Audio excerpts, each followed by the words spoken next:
show, I have a very special guest. Her name is Stephanie, and she's a dual citizenship, so she's part Canadian, which is really exciting. Tell us, Stephanie, tell us about you. Where do you live? What are you known for? What's your area of expertise? Ooh, I live in southeastern Washington State in an area called the Tri-Cities because there's three cities super close together. We've got three rivers really close together. Beautiful area. I was telling Chrissy before we jumped on, I lived on the other side of the state when I was growing up and wanted to live over here when I was an adult, and here I am because I married somebody from here that I met in Canada. um, Canada's so a place for love. It just is. Yep. Sure miss me some Tim Hortons some days. Yes. Are you close Uh, enough to the border? Can you drive up? it's about 6 hours to Vancouver, so 4 times a uh, year, quarterly, you could do a Timmy's run. Yeah. yeah. So I like to say that I'm multi-passionate. I have a money coaching business, which is not what we're talking about today. Um, And then I started a nonprofit in 2023 to help women access care for complex gynecologic pain because I'd been dealing with it myself for over a decade and could not find answers at all.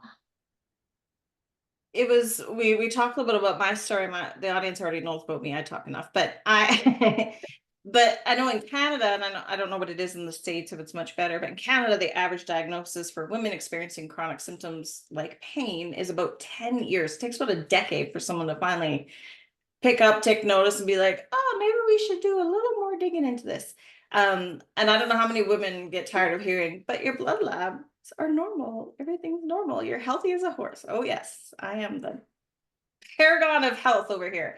Could you share maybe your own story with your chronic symptoms and where it's led you today as a person? Did you get answers for yourself?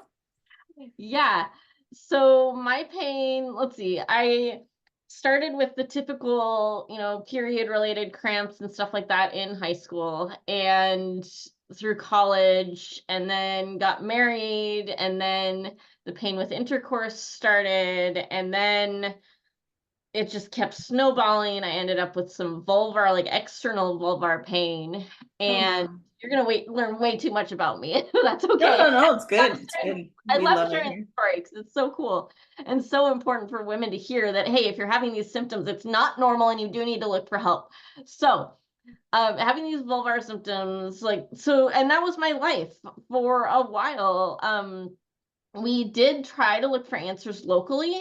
I went to a naturopath. I went to a family doctor who sent me to an OBGYN who sent me to a pelvic floor physical therapist. Went back to the OBGYN. He sent me to the vulvar pain clinic at our university hospital across the state. And the guy at the vulvar pain clinic literally looked at my husband, said, be gentle, and sent us right back out the door. And yeah, that was pretty much all I remember from that appointment. Um, and after that, which would have been 2012, 2013-ish, within a couple of years of my external symptoms starting, we just kind of shut down and stopped looking for answers and just kind of lived with it because we didn't know who else to talk to. I mean, we talked to the top guy. He was the director for and he didn't help us. So who else would help us? And so, fast forward a few years, 2018, my endometriosis, which I could recognize then as, hey, this is probably endo. No formal diagnosis yet, but I said to my husband, I'm like, hey, if we don't deal with this soon, I'm probably not going to be able to get out of bed for at least a few days a month. Like, I definitely didn't have it as bad as some of my friends did. Like, I wasn't throwing up. I wasn't fainting because of the pain, but I was in enough pain that I couldn't function. And that was enough for me. To be like, hey, we got to fix this. Couldn't Yeah, work. I just gotta say that is something we're so good at is, oh, they have it worse, so I don't have the right to complain about my pain when obviously it's Right. very, very valid and everybody has a different tolerance and threshold. So I'm Yeah. glad that you stood up for yourself. Yeah. So that would be like the bottom line there is, hey, if you're dealing with a pain that's affecting your ability to function in the way you want to be functioning, you have a right to dig and find answers and get help and healing. So that's what I did. And it just so happened that one of the top endometriosis surgeons in the country lives on the western side of Washington in the town where my dad's siblings all live. So it was a very easy decision to be like, let's call her, see if we can. She had like a year-long waiting list. So we had to wait. We had an initial appointment with her. I think it called in 2019, got on her calendar, then COVID happened and that kind of backed everything up, and then ended up getting a hysterectomy and endometriosis excision surgery with her in Yes. October of 2020. And that helped my some of my internal pain, obviously, because she took out the endometriosis, discovered adenomyosis and endosalpingiosis at the same time, which is fallopian tube tissue in the wrong place. Yes. So I had a 1, 2, 3 punch. Um, and of course, getting that taken care of helped significantly, but it didn't help my external vulvar symptoms. It didn't help the hip pain I was having. Um, and so we had to keep digging. And the nurse practitioner for the endometriosis excision surgeon said, well, maybe your external symptoms, maybe it's lichen sclerosis, which is a skin condition that affects the vulva. And you should dig into that. Go find a dermatologist to do a biopsy and see if that's what it Yes. is. And so I came home, saw a dermatologist here in the spring of 2021.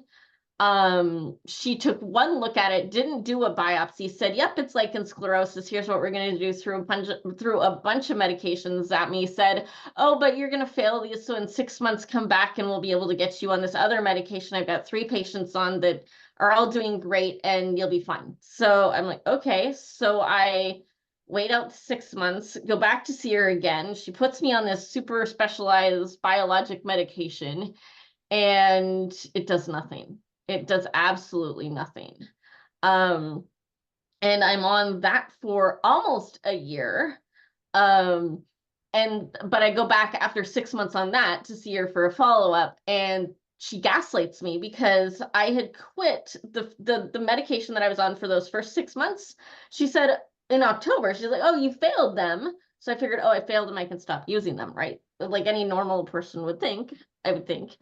Um, but I apparently was supposed to keep using them. So she was talking over me. I had to yell at her to get her attention. Then she got mad at me for yelling at her, even though she wouldn't let me talk. And so I didn't go back. And I went onto Instagram and I'm like, I got to find somebody who knows what they're doing about lichen sclerosis and figure out what I'm doing. And I did. I found actually a gal out of Toronto, actually. And she was interviewing a doctor in Oklahoma and on Instagram Live. So I was watching this and I'm like, okay, so jump over the doctor's profile and I start looking at all his Instagram posts and I'm like, oh my goodness, he knows a ton about female pelvic anatomy, like outside of endometriosis and all of that stuff. He knows everything else. And I wonder if he can figure out what's wrong with me.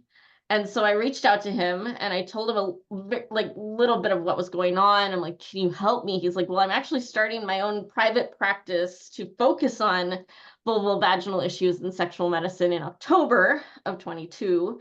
And so, but my scheduling's open now. So give me a call, get on my schedule for October and we'll talk and see what we can figure out. So I had my virtual consultation with him in October of 2022. And that was a day like changed my life.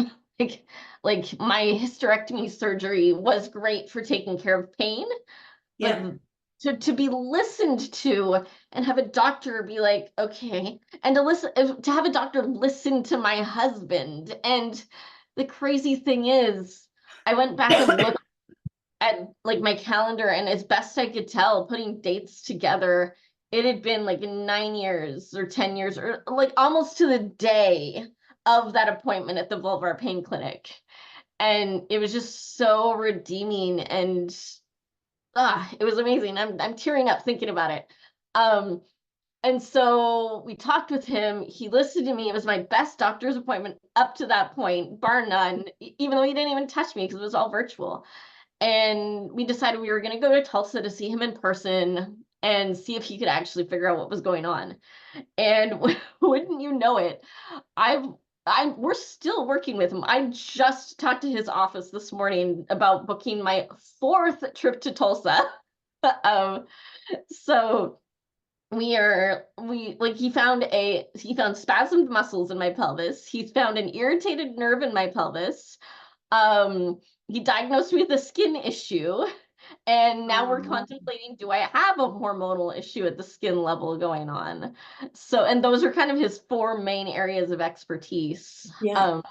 I mean, he does some other things, but if you had to break it all down into categories, those would be the overarching categories. Um, and so, yeah, it's been amazing to find a doctor that actually listens, that cares enough to keep digging. Because that was the very first question I asked him in my virtual consultation was, if you can't figure this out, are you just going to give up on me like everybody else? And he's like, no, I'm a bit of a bulldog and I'm going to keep digging until we figure this out. I'm like, yes, that's exactly what I need. And even then, like a couple of appointments ago, I was feeling down and defeated and frustrated and like things weren't going well. And I asked him again at the beginning of that appointment. I'm like, are you going to give up? He's like, no. Like, okay, that's all I need to know. So when we had a virtual appointment with him yesterday morning, and I didn't even ask him. I went into that appointment expecting him to do good things. And that was a really different experience for me to be able to go into an appointment and expect my doctor to come up with something. And he did. He always That's does. that's how it should be. It should be a collaboration because yes, there's theory and education and science, of course, but then there's also lived experience, which shouldn't be discounted, but often it is because it is sometimes it's a workload issue with doctors, right? To take the time, it does take time Yeah. and energy to find. There's all sorts of different reasons, but that's I that is such a moment when you walk into that specialist office and you have your usual like notes, like you've been a detective, like you've got the crime scene photo, like everything Yeah. with like the little ribbons at home, like tracing back every little step because the that with a lot of these doctors, they look for the one thing that you possibly did wrong to cause it or that discounts your theories because they don't want you to be right for whatever reason it is. Yeah. Um, and so you go armed with all this evidence ready, right? Like and to have that feeling of like, I don't need to. This person understands me. This person is willing to listen. I don't have to back up everything I'm saying to you with, 300 pages of evidence and tests and all these things, right? Like that is such a huge that's how it should be. It should be a collaboration. It should absolutely be a collaboration. Yeah. The tough part is here in the States with our medical insurance, I don't know complex, I don't know what you want to call it, industry. They will pay more for 4 15-minute appointments than they will for 1 hour appointment. But as you and I know, Chrissy, you can't get to the bottom of a complex problem in 15 minutes. So that's why women end up bouncing from provider to provider looking for answers, because the first provider says, oh, you're coming in with itching, it must be a yeast infection. This is how my journey started. And so they run tests for yeast infections, but they come back negative, and then they're like, well, I don't know what it is now. And then they do like a little skin scraping, and they're like, okay, well, let's see what's growing on your skin. And that comes back negative. And then they're like, well, I don't know what to do. So they shuffle you off to another more specialist, family doctor to OBGYN to specialized OBGYN who doesn't know what they're doing. And yeah, it's just like this long cycle. And that's why it can take 10 years to get a diagnosis. And I heard a stat the other day, I think it was out of the UK, but I would assume it's the same in Canada and the US, that it can take up to 10 providers. So hopefully not 10 years, but up to seeing 10 providers to get a diagnosis for menopause. Like It should not be that hard to get a diagnosis of menopause. No. Menopause has been really interesting for me because there's so many things I didn't realize. And again, it's also kind of normalized. Oh no, you must suffer with these symptoms, the tachycardia, the anxiety, the forgetfulness. And you already have ADHD. Now you're piling on like it's just like, and then to make it seem like you're just supposed to chin up, tough it out, and this is your life now. And it's like there has to be some options here. And this is why I went into the field that I did, because it's just helping people get the words to advocate for themselves, like the little tricks to say, like, if they don't want to do a test, well, prove to me that it's not what I say it is. How about that? Instead of you trying to figure out if it's one of these 100 other things, prove to me first that it's not this. Those little tricks you pick up along the way. But yeah, Yeah. and I'll tell you this, I think I've shared this on the podcast before. When I first started my coaching business, I had written an article about medical gaslighting, especially with women. And a dude that I knew had sent me a note saying, "That's unfair. It's not a sexism thing." I'm like, "Well, let's do a little thing." I said, "How about let's search up women medical issue in their mind?" Because that's what we get told sometimes, right? Is that it's in your head, it's your stress, it's this and that. And it came up with like women hypochondrianism, like anxiety, like they just Yeah. need to relax, meditate, that kind of stuff. And then I said, okay, so now you type in man medical issue in the head, brain tumor, brain cancer, go see your doctor. Is your eyesight okay? Like it, and it was just, he was like, oh, I'm like, all we changed was the gender. That was the only word we changed. And it just came up so like Wow. that. And then he was like, oh, I get it. I'm like, yeah, because you think it's okay because your experience when you go to the doctor is they listen to you. Yeah. Like, so you assume that it's like that for everybody, and it's not always. And not that doctors are evil. There's a whole bunch of reasons why that happens, but yeah. Yeah. So tell us now about the AZIZA Project. So tell us about the nonprofit. So how this led you to take this to a service that helps other people. All right, so I'm going to take it back again to Yeah. October 13th, 2022, the day of my consultation with Dr. Babb in Oklahoma.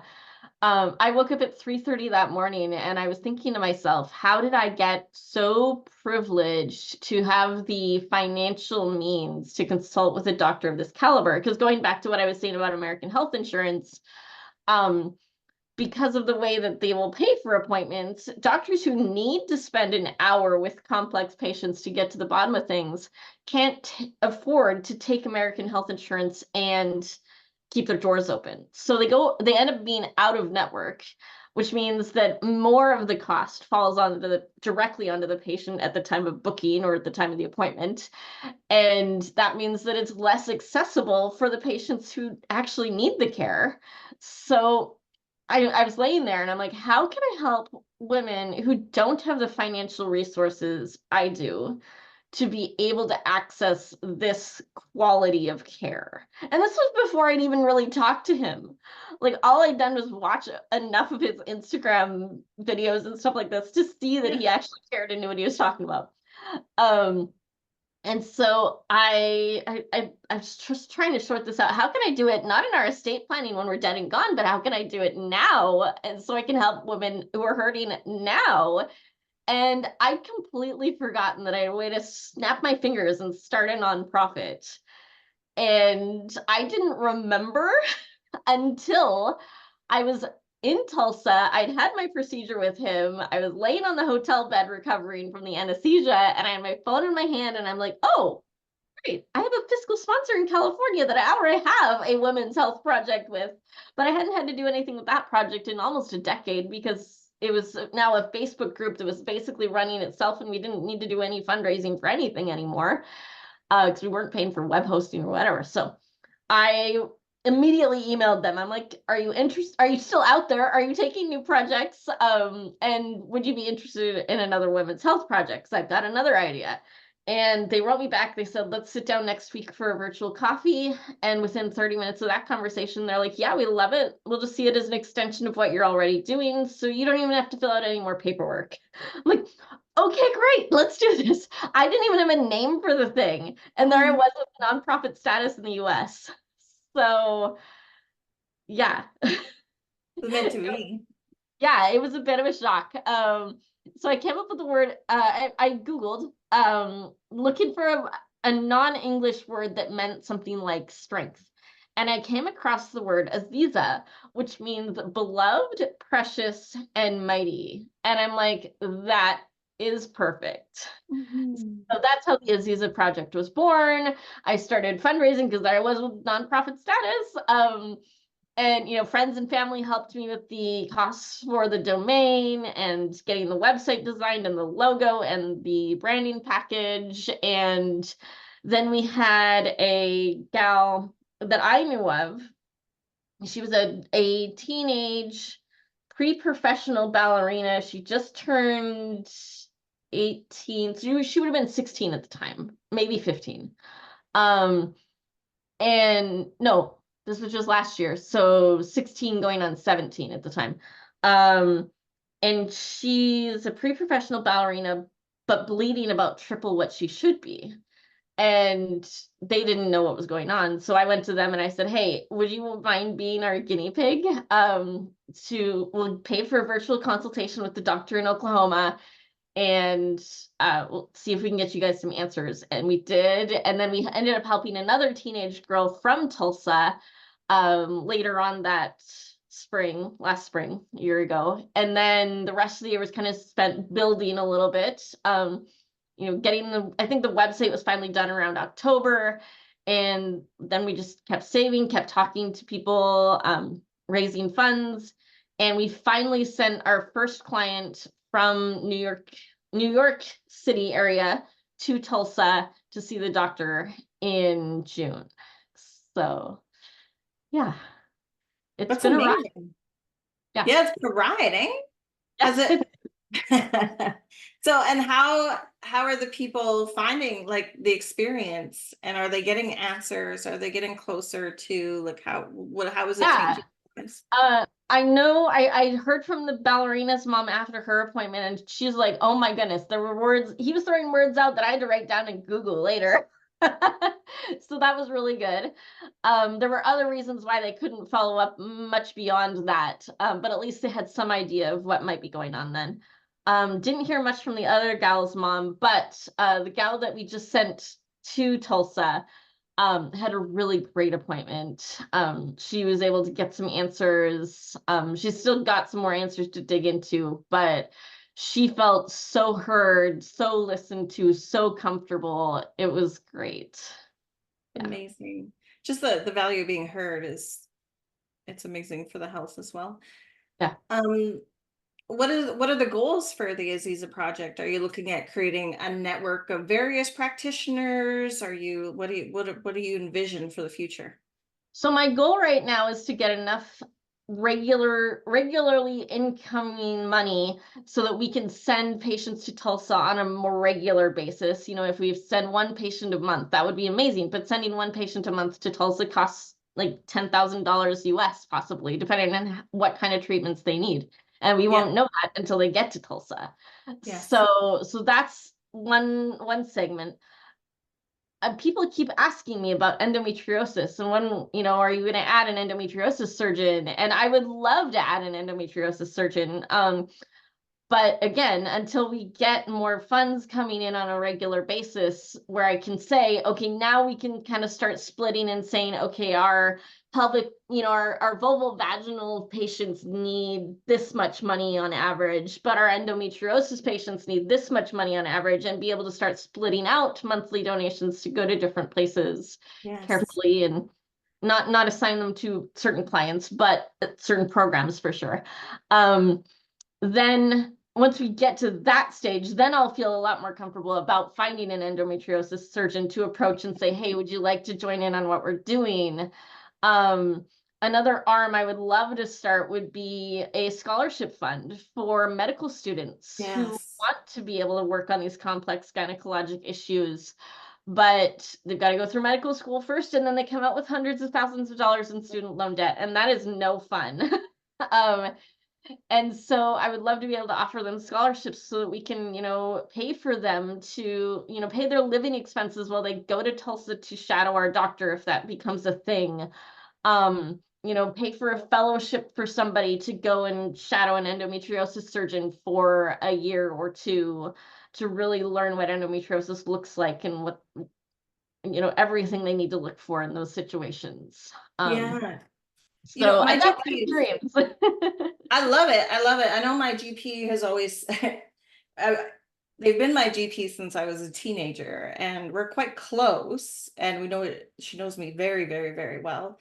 And even her care has changed over the years as we've seen things play out. And she says sometimes, like, don't take this the wrong way, but thank you for teaching me a lot about, right? Like, this experience has also led to better care in other people by us talking so openly and sharing a lot about all these things, right? By allowing that collaboration, even if she didn't have the answers. And that was the part that you just mentioned about, giving people more experience with very specific things. She said, that's the part that's hard, because you go into medicine and you learn a little bit of this, and that, and you learn the basics and sort of the very straight science, but we're not taught a lot about the, well, what if?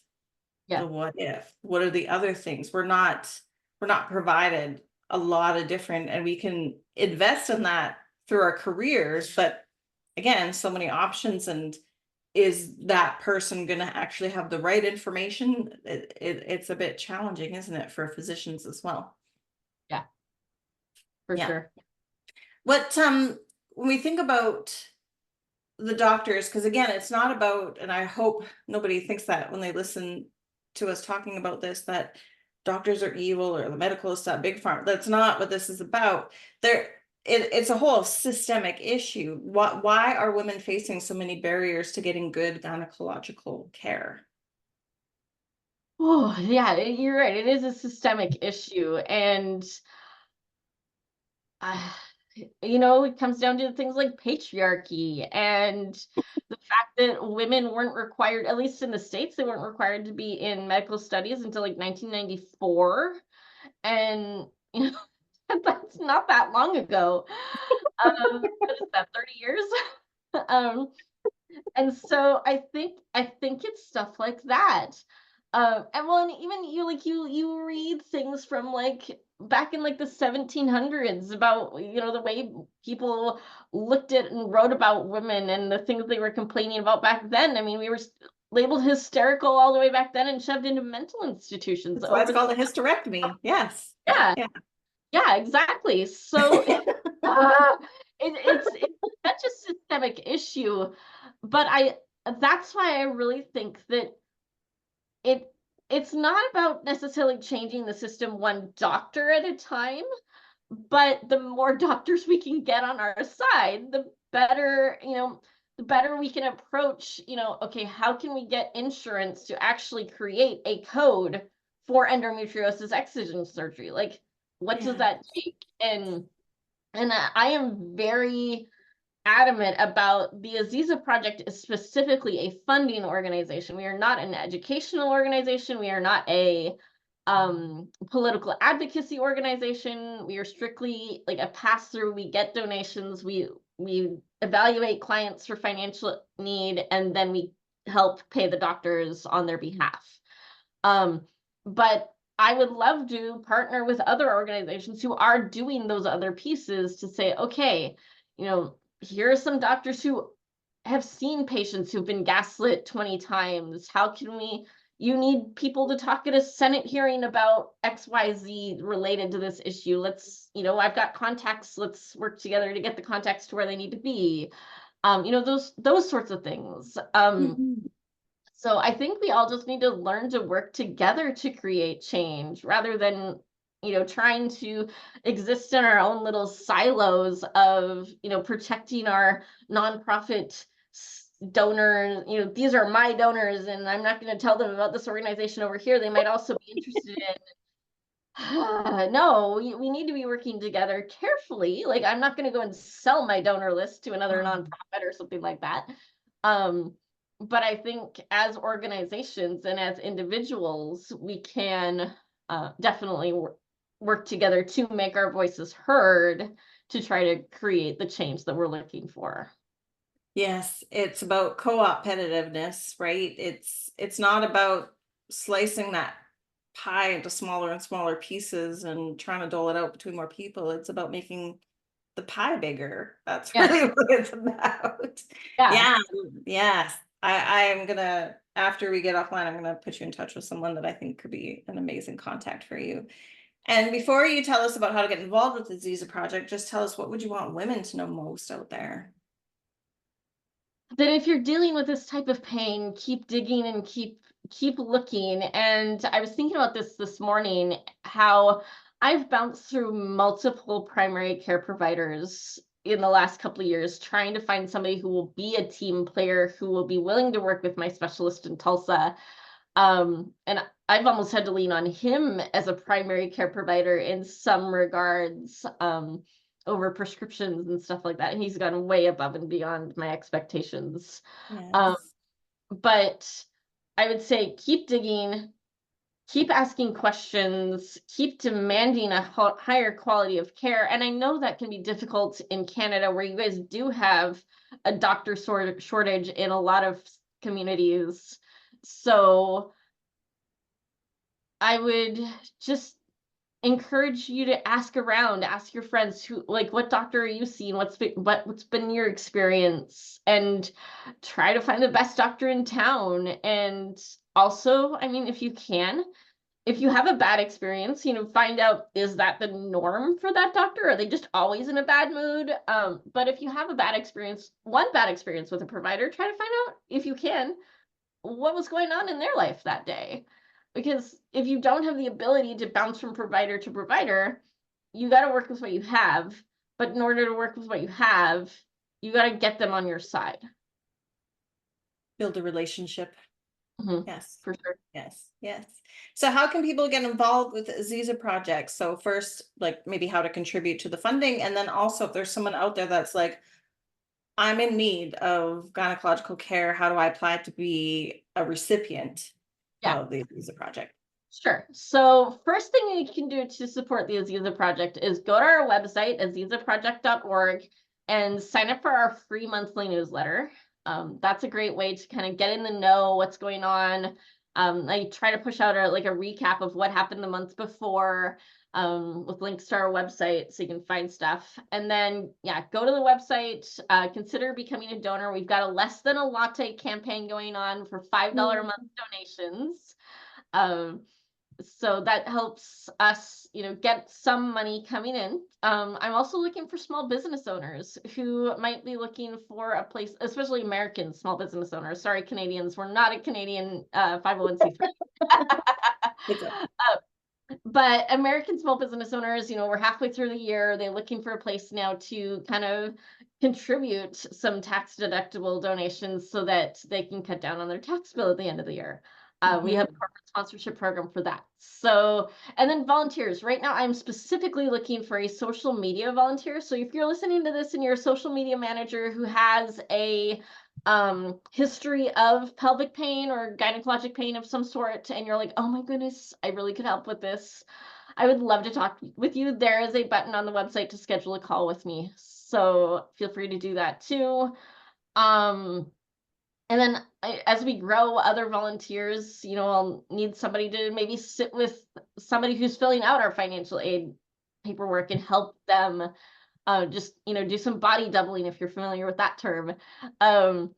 And yeah, so those are some great ways to get involved with the AZIZA Project. Also, just telling people about us.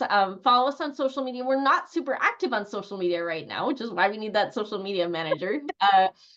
And so, but that's another great way to say, hey, here's this, it's easier to share our social media. Like, go find an Instagram post that hits you and go yeah. share that with your friends, or same thing on Facebook. Go check out our Facebook page and share a post from there. And that just helps us get the word out. So, and that's really what I'm doing, that's kind of been my focus this year, is getting the word out, growing our audience, because a bigger audience means more dollars. Yes, yes, I love that. All that, what you're doing is amazing. And just thank you for taking this next level and helping so many people and sharing your knowledge and your own Well, story. It takes a lot of courage to do that. So thank yeah. you.